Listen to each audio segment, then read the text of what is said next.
गोरखपुर के डाल दौरा छपरा के मौरिया हो अयोध्या के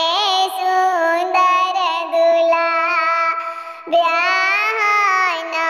जायो जी अयोध्या के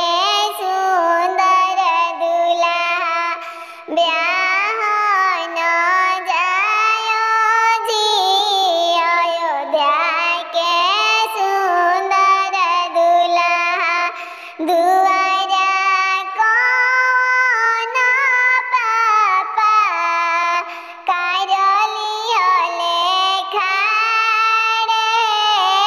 आंगन से निकल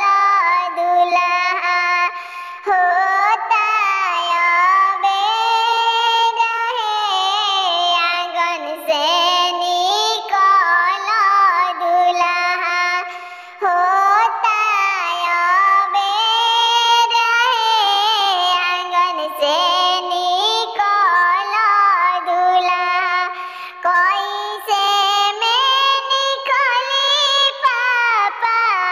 रौरी दुआरिया है रौरे